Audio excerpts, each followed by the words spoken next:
Dans cet épisode de Carnet de route, nous arriverons à la fin de ce voyage épique en 10 épisodes sur la rivière des Perles. Nous découvrirons comment des millions de gens qui vivent parmi les montagnes de la province du Yunnan préservent leur tradition à la source de la rivière des Perles. La rivière des Perles, avec ses affluents est, ouest et nord, forme un vaste système fluvial. C'est la troisième plus longue rivière de Chine et la deuxième plus importante en volume.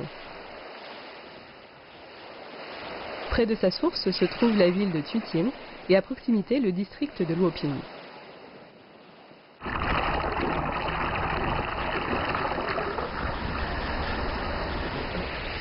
Nous y voilà, à la dernière portion de notre voyage vers la source de la rivière des Perles, bien qu'ici on lui ait conféré plein d'autres noms. Pendant des siècles, l'ethnie autochtone des Bouyi a su employer la force de la rivière des Perles via des moulins pour irriguer leur culture. Et bien sûr, si vous regardez un peu plus haut, vous verrez toute une zone qui est entourée par des ravissants champs de colza qui ont fait la renommée de cette région. Je suis Tianjan, bienvenue dans la province du Yunnan, ici à Tuting.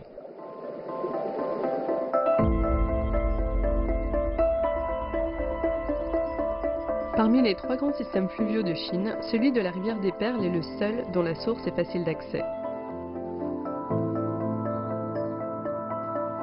En partant de la province du Yunnan dans le sud-ouest du pays, l'eau provenant de la source doit parcourir 2500 km, environ la distance de Londres à Moscou, avant de se jeter dans l'océan.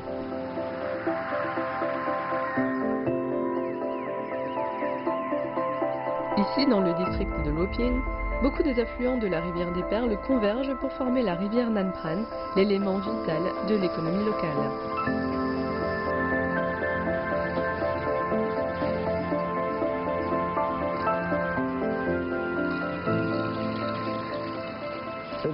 Tout ça, c'est très original pour moi. Au début, je pensais que c'était des étables, mais en fait, ce sont des pilons automatisés et des mortiers. Comme nous l'avons vu avec d'autres minorités ethniques qui vivent le long de la rivière des Perles, l'eau est de la plus haute importance pour les Bouyi, car ils vivent toujours à proximité.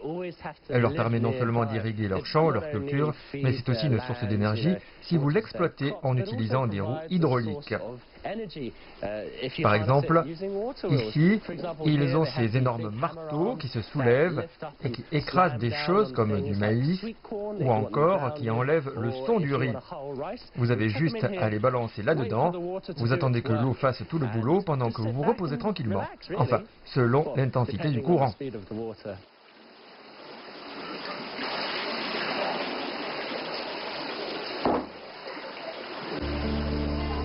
Les Bouyi vivent dans cette contrée depuis plus de 1000 ans. Pas étonnant qu'ils aient trouvé cet endroit idyllique, mais il présente aussi des avantages pratiques. Voici la rivière Duoyi. Elle mène une branche de la rivière Nanpran qui irrigue une vallée fertile. Croyez-le ou non, mais c'est actuellement la saison sèche, malgré l'abondance d'eau que l'on trouve partout.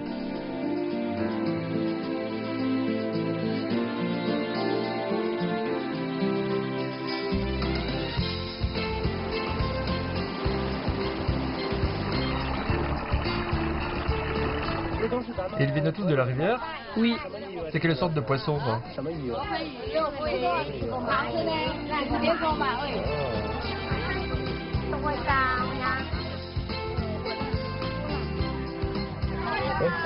attention, c'est un peu chaud.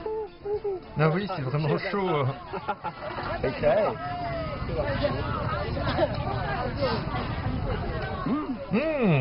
C'est délicieux.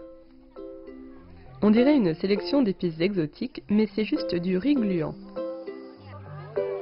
Les couleurs viennent de différentes fleurs et plantes dont elles sont extraites et qui poussent ici dans le district de Luoping.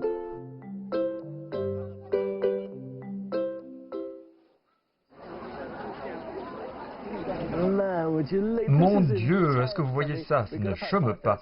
On s'est levé à 5h30 du matin pour filmer le lever du soleil alors qu'il faisait encore nuit. Je ne savais pas qu'il y aurait autant de photographes ici. Je savais que les champs de colza de Luoping étaient célèbres, mais je ne réalisais pas à quel point. Malheureusement, il y a beaucoup de nuages aujourd'hui et le soleil est déjà monté, mais nous n'avons pas eu le lever. C'est joli malgré tout, donc c'est gagnant-gagnant quoi.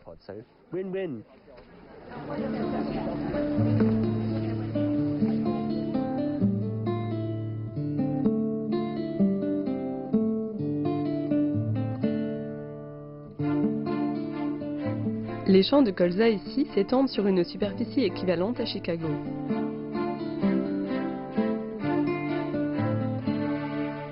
Une fois dans l'année, au début du printemps, les plantes explosent en une profusion de dorés.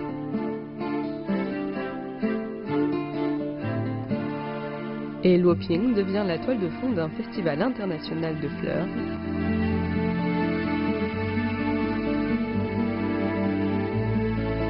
Et d'une industrie prospère.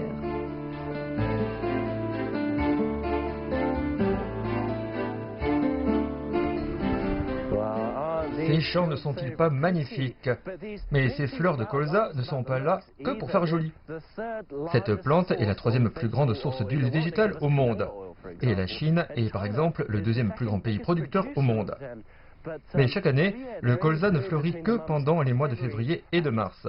Et durant cette période, 3 millions de visiteurs viennent dans le district de Luoping pour prendre en photo ces jolies petites fleurs jaunes.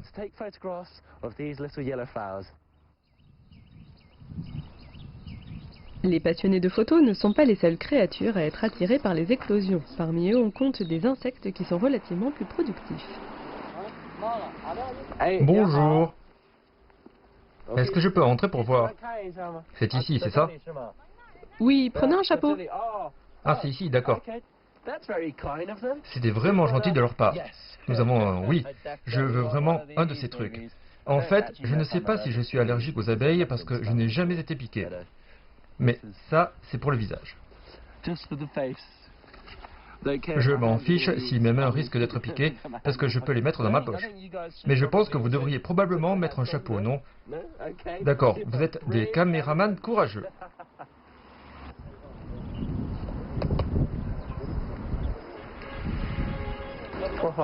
Le bourdonnement des abeilles est très fort. Qu'est-ce que vous faites?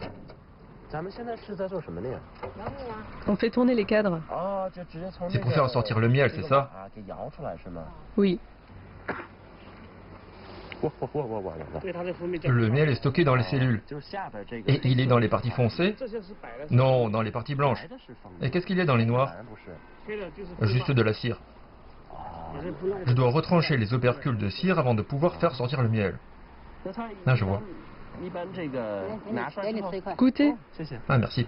Oh, c'est encore chaud. C'est super bon. C'est très savoureux. C'est génial, c'est très sucré. C'est très bon, vraiment délicieux.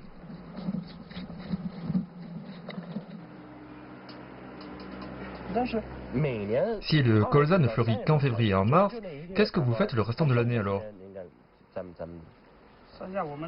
On est dans le Hunan ou le Hubei. Donc, comme les touristes, vous êtes ici seulement en février et en mars. Eh oui. Mais vous restez plus longtemps que les touristes, non? Oui, on reste là pendant un mois. Vous allez repartir quand? Très bientôt. La semaine prochaine, on va dans la province du Guangdong pour récolter du miel de litchi. Vous ne pouvez pas marcher 10 mètres sans rencontrer quelqu'un qui veut vous vendre du miel, mais c'est seulement un produit dérivé du colza. La vraie raison pour laquelle il est cultivé, c'est l'huile.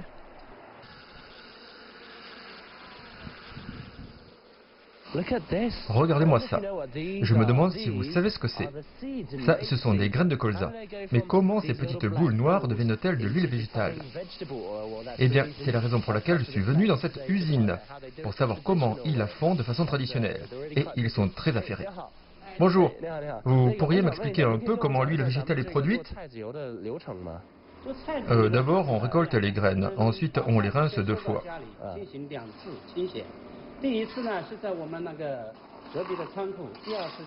Ensuite, les graines sont torréfiées dans un wok géant. Chaque étape ici est réalisée à la main. Sauf exception pour la mouture. Une fois que les graines sont moulues, elles sont cuites à la vapeur dans des cuves.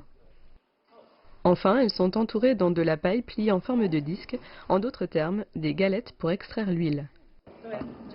Qu'est-ce qu'ils broient? Ils compressent les galettes. Ah d'accord. Donc les coups permettent de compresser les galettes jusqu'à ce que l'huile sorte. Et elle sort en dessous. Oui, goutte à goutte. Ah, c'est épuisant ce travail.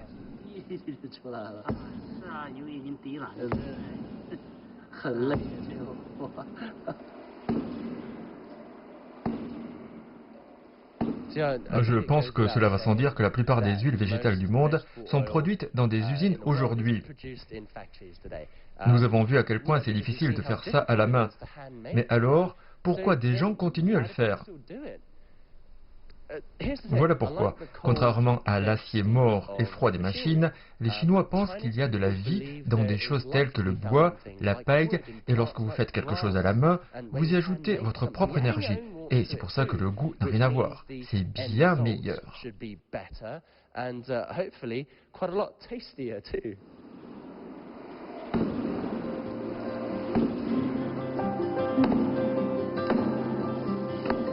L'homme traditionnel en Tianlan est ravi de voir qu'il travaille pour préserver le savoir-faire ancestral pour les générations futures. Et le mangeur sain qui est en Tianlan se réjouit de voir un mode de fabrication aussi naturel.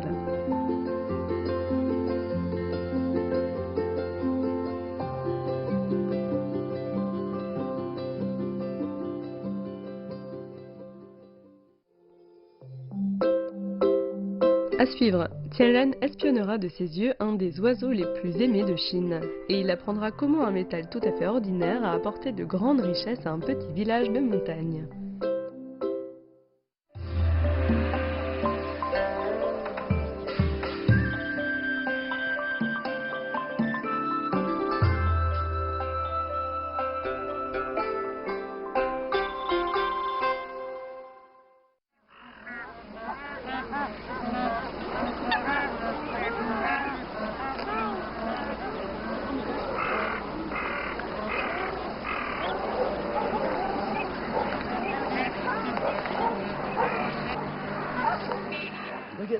Regardez ça. Je suppose que vous savez pourquoi nous sommes ici. On est tombé sur un groupe de photographes amateurs. Nous nous sommes levés à 5 heures du matin pour voir à nouveau le lever du soleil. Et cette fois, nous sommes là pour filmer la grue à cou noir, qui a tendance à s'envoler après le lever du soleil.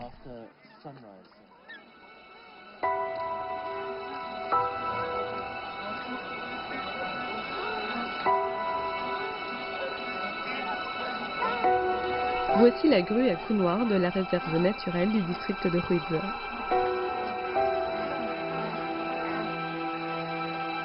En tant qu'unique espèce de grue alpine au monde, elles sont capables d'atteindre des altitudes incroyablement hautes, suffisamment pour qu'elles puissent traverser l'Himalaya.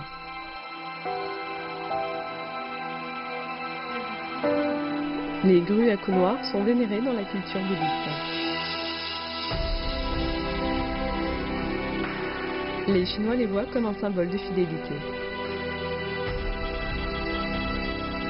Elles vivent en couple et pendant la saison des amours, elles effectuent de jolies parades amoureuses.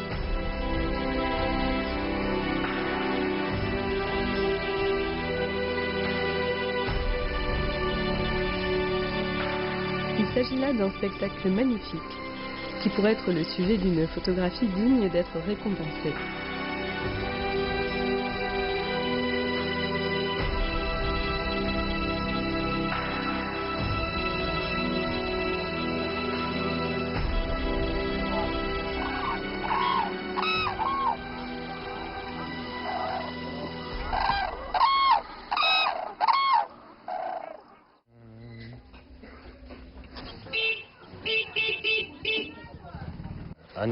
De la ciboule.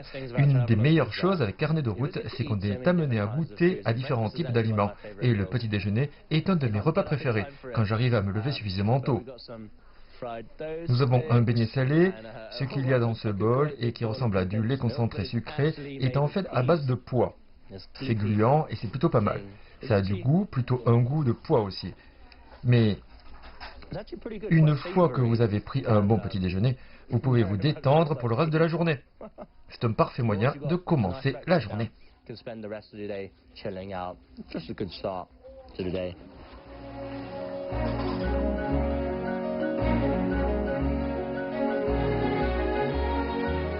Huizhe est à des années-lumière de la paix et de la tranquillité de la réserve naturelle.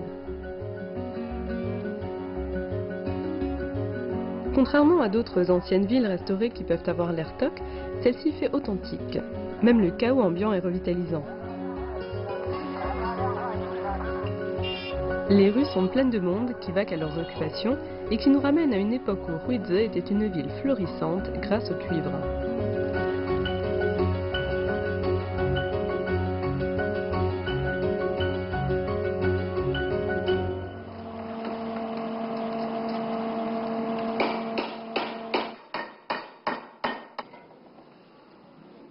En général, quel type de cuivre permet d'obtenir des motifs? Il faut que le cuivre contienne de petites quantités de métaux précieux. J'ai utilisé du cuivre natif brut que j'immerge dans une solution chimique pour faire ressortir ce qu'on appelle des motifs profonds.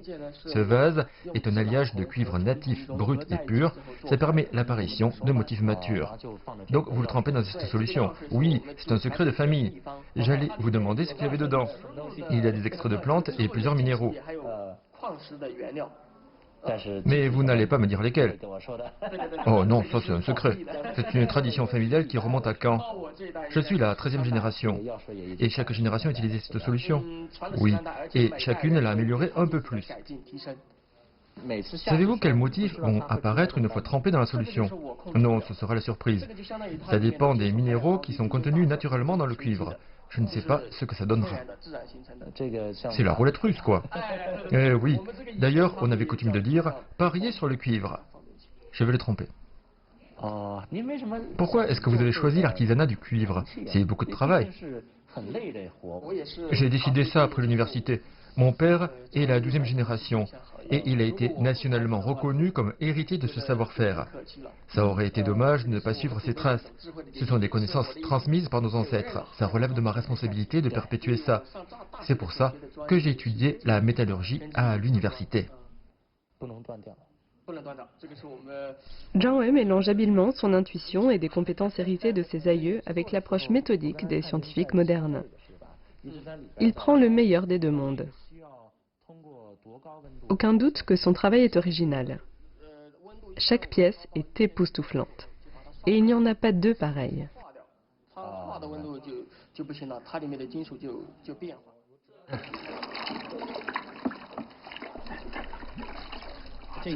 On voit tout de suite qu'il y a une grande différence.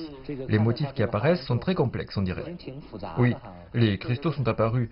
Je n'ai aucun contrôle sur l'apparition des éclats d'or. C'est vraiment incroyablement délicat. Et je pense qu'une des choses les plus drôles en faisant ça, c'est que vous ne savez vraiment pas à quoi va ressembler le résultat final. Vous avez juste besoin de vous asseoir et de prier.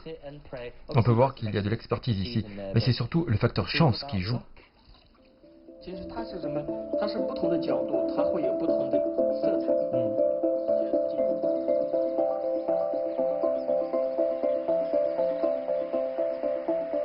La relation de Ruize avec le cuivre est longue et prospère. Pourtant, les chemins pavés et les maisons poussent à croire que cet endroit fut autrefois un des plus riches de Chine.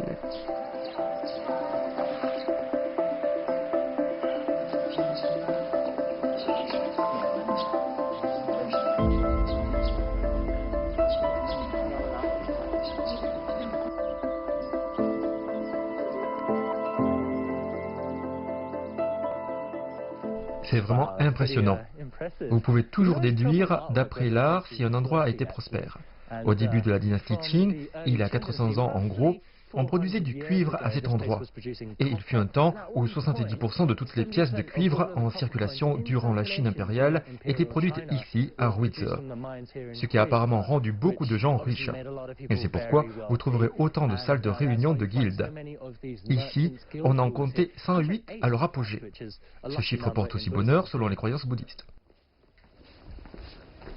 Mais seulement 8 d'entre eux sont encore là aujourd'hui.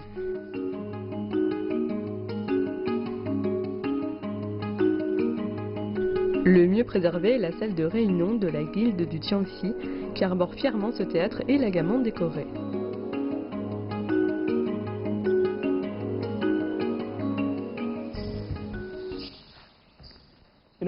Vous savez, j'aime vraiment ce théâtre, et pas seulement parce qu'il est beau. Si vous regardez ces distiques, les caractères écrits des deux côtés ici revêtent un sens assez shakespearien en fait. Ils disent que le monde entier est un théâtre. Les cieux n'ont que faire de votre richesse. La seule chose qui différencie un homme riche et pauvre est la qualité de ses vêtements. Tous les hommes et les femmes ne sont que des acteurs. Bon, j'ai rajouté les dernières lignes, mais vous avez compris l'idée.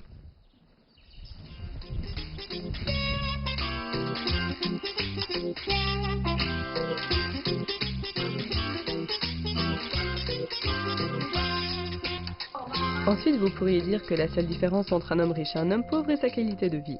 Dans ce cas, même si Ruize a perdu une partie de sa gloire d'antan, ses habitants, encore aujourd'hui, s'en sortent bien.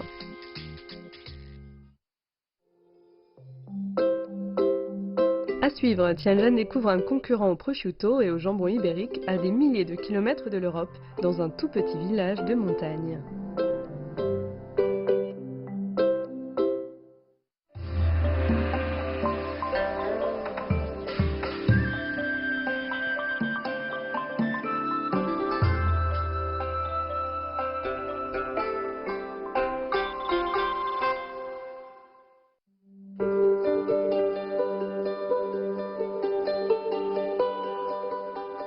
Nous continuons notre voyage vers la source de la rivière des Perles pour atteindre Xuanwei, là où se trouve le plus haut pont du monde.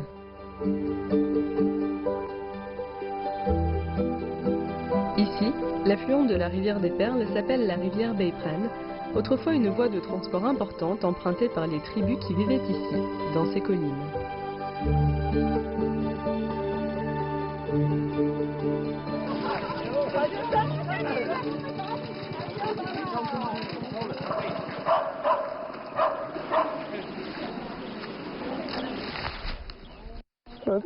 C'est très pittoresque, vous ne trouvez pas?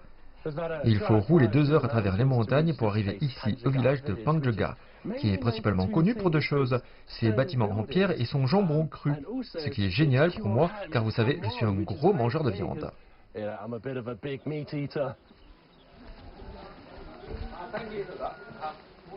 Regardez-moi ces jambons crus. C'est comme si on était en Espagne. Ça fait bizarre. Ceci date de l'hiver dernier. Ça ne fait que quelques mois, donc ils sont encore très frais. Après 2 ans de séchage, ils seront recouverts de moisissures vertes. Et ça c'est quoi là? Du sel? Ah, je vois. Xuanwei est célèbre à travers la Chine pour ses jambons secs. Comme d'autres jambons du monde, la viande vient des pattes de porc noir. Vous les salez, vous vous asseyez, vous attendez 3 ans et vous pouvez les manger.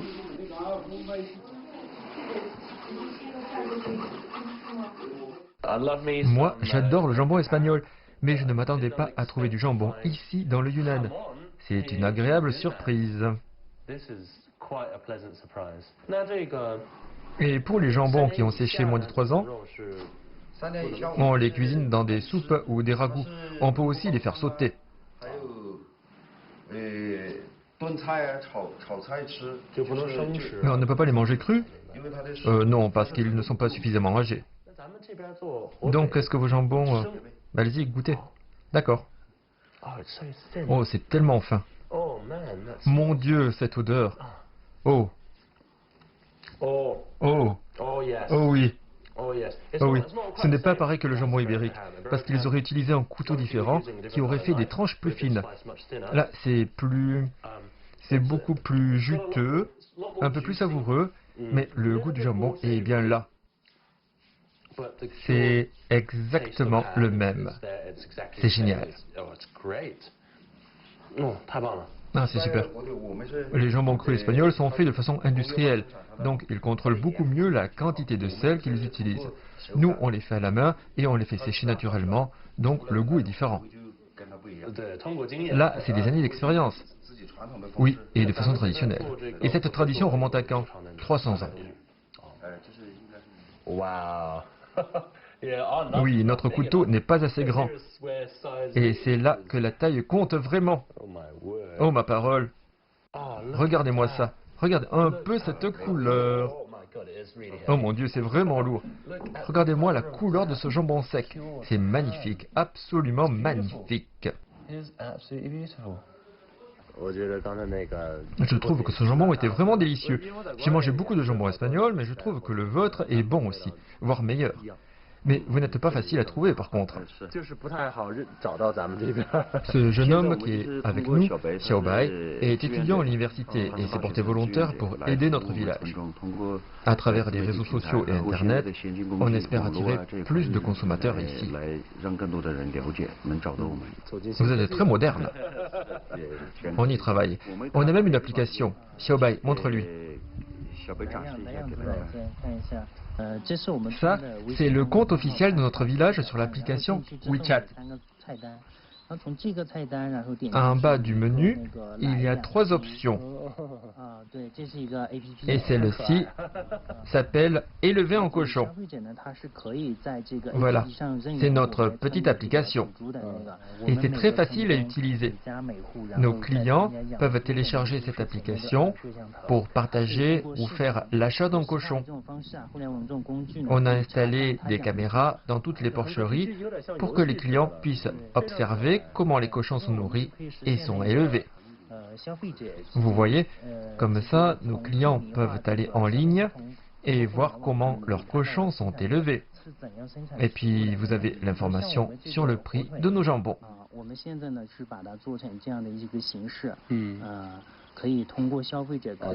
Comme ça, les gens peuvent les acheter directement sur l'application. Oui, et il y a un QR code sur chaque boîte, donc vous avez juste besoin de commander en ligne. Vous n'avez pas non plus besoin de venir le chercher, on la livre chez vous. Ah, ça résout tout de suite les problèmes logistiques. Oui, c'est très pratique.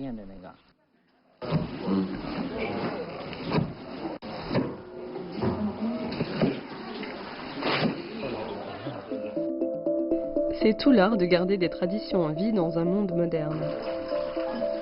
Comme le font les sculpteurs de cuivre et les producteurs d'huile que nous avons rencontrés plus tôt. Cette partie du Yunnan paraît assez isolée, mais les gens ici sont tout sauf étroits d'esprit.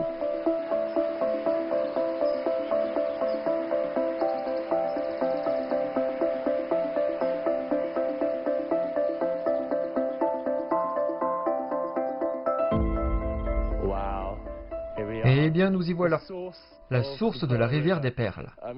Je veux dire que c'est vraiment incroyable de penser que sur plus de 2400 km, cette rivière est d'abord un torrent tumultueux qui sculpte littéralement la terre sous nos pieds, avant de remonter à la surface et de devenir un vaste réseau fluvial dont dépendent des centaines de milliers de personnes pour la nourriture, l'agriculture, l'élevage, le transport et l'énergie. Et pour des milliers de commerçants courageux qui se sont aventurés sur la route de la soie maritime, c'était une source de grande fortune. Mais ça a aussi été un voyage incroyable pour nous. Nous avons vu les métropoles à l'embouchure de la rivière des Perles et les tout petits villages de minorités ethniques près de la source, et comment cet incroyable système fluvial a permis de créer des paysages, des traditions, des cultures et des cuisines qui résistent à l'épreuve du temps et qui continuent de changer le destin de la Chine. Et peut-être même du monde entier. Ce vaste système fluvial, avec son histoire, est connecté à la diaspora chinoise qui se compte en millions.